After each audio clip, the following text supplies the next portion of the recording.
Hi there, this is Mrs. Thompson. I'm going to go through stoichiometry multimole problems today. Stoichiometry is very similar to mole conversions, but in mole conversions, we were only looking at working with one specific substance. A question in a mole conversion could be something like, you have 5 moles of aluminum. How many grams of aluminum do you have? Or how many particles or atoms of aluminum do you have? But it was always about that same substance, aluminum. In stoichiometry, now we're going to change the substance. So it allows a chemist to convert from the amount, mass, particles, whichever one, to the amount of another substance. And what we use is a balanced chemical equation to do that. It is based on the law of conservation of mass, which when we were working with balanced chemical equations, we definitely talked about that one there. Okay, in order to do these problems, we need a new conversion factor. This new conversion factor is called the mole ratio. And all it is a fraction between any two substances in a balanced equation. It's specifically written like this. You put the number of moles of the unknown on the top and the number of moles of given on the bottom.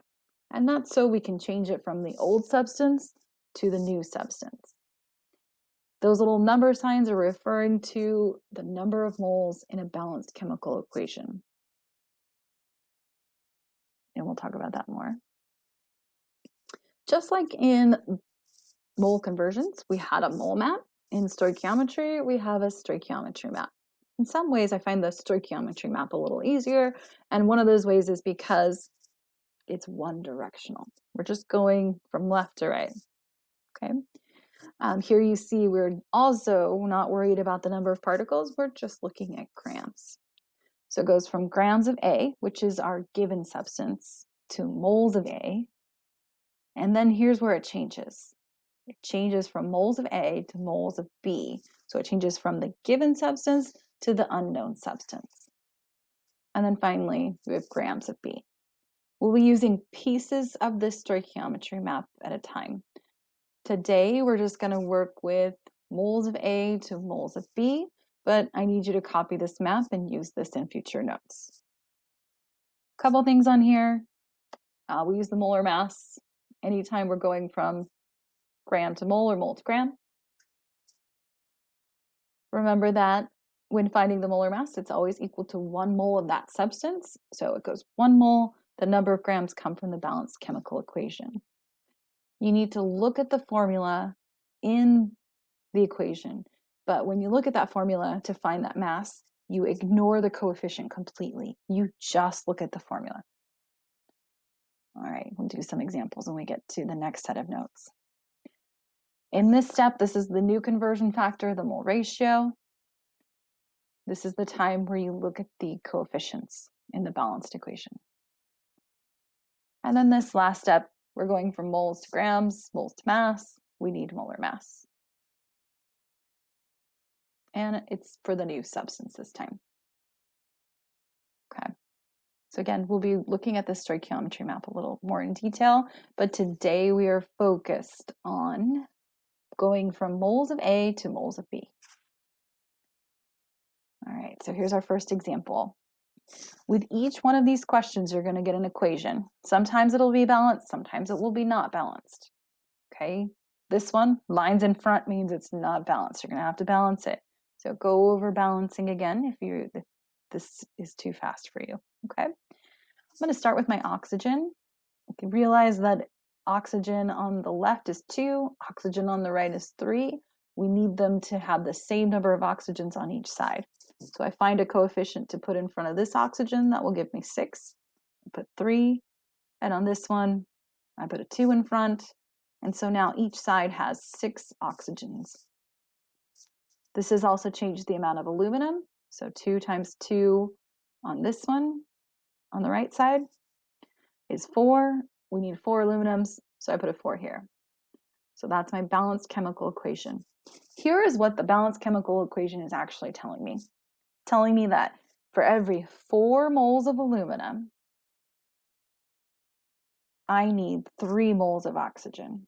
I can make a mole ratio out of that to solve the problem.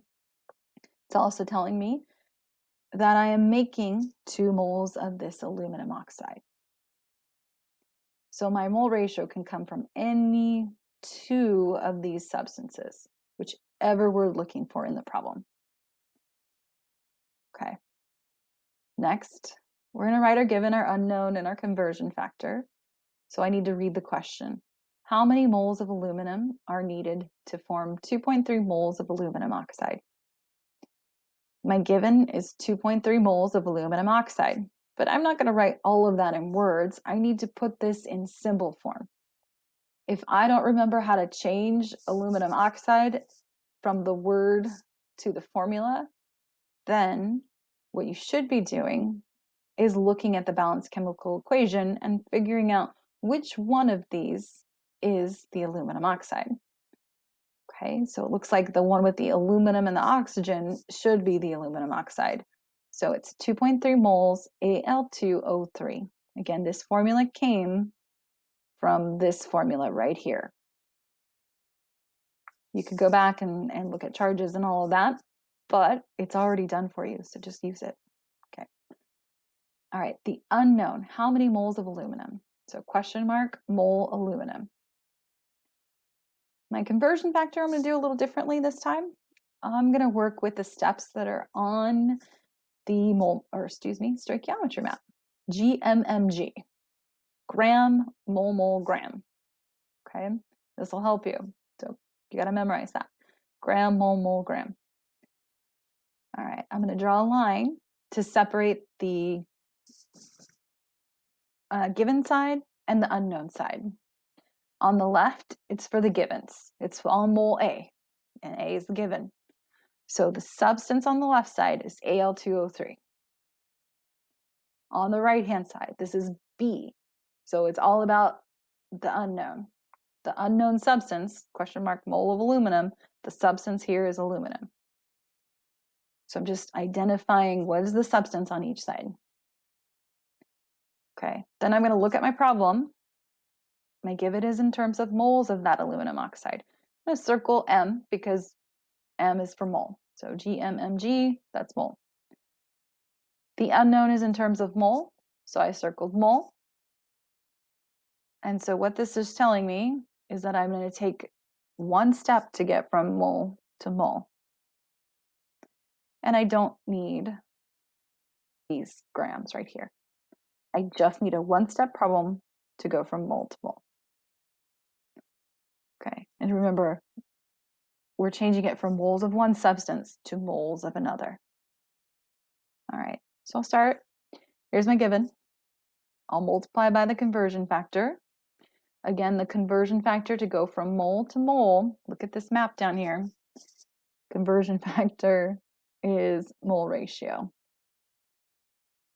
And that's number of moles of unknown on the top, number of moles of given on the bottom. The reason is because we want to cancel the moles and the substance. Okay, so here's what I put down here at the bottom. I put 2 moles of aluminum oxide. Where did the 2 come from? The 2 came from the balanced chemical equation. In front of aluminum oxide is a 2.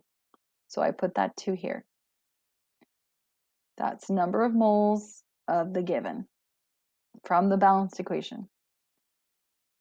On the top, I put the number of moles of unknown. I want to find aluminum, so we look at the balanced equation. It's 4 moles aluminum. Don't just put 4 aluminum. It's 4 moles aluminum. Really what I'm saying is that for every 2 moles of aluminum oxide, I need 4 moles of aluminum. That's how this is a conversion factor. It's a ratio. Again, for every 4 moles of aluminum, I need 2 moles of aluminum oxide. If I multiply this mole ratio times the moles that I do have, I should get the moles of aluminum that I need. Okay, so we cancel mole and we cancel the substance, aluminum oxide. It's no longer aluminum oxide, now it's aluminum. Then I multiply 2.3 times 4, divide by 2, and I get 4.6 moles of aluminum. we're going to look for significant figures. This is 2, so my answer is good with 2 significant figures. Okay, we'll try one more. How many moles of oxygen are needed to form 5.75 moles of aluminum oxide? This is the same balanced equation, so I don't need to balance it again. It's already done. My given this time is 5.75 moles of aluminum oxide. Remember, I don't write out the word, I write out the formula. If I don't know how to figure out the formula, I look at the reaction and figure out which one, or the equation here, and figure out which one makes the most sense for aluminum oxide. It's Al2O3. This time we want to find the moles of oxygen. So my question mark here is moles O2. Careful, oxygen is not just O. If I look at my balanced chemical equation, remember that oxygen is a diatomic element. It's O2. It's important that you pay attention to your balanced equation. All right, for my GMMG, let's do this again.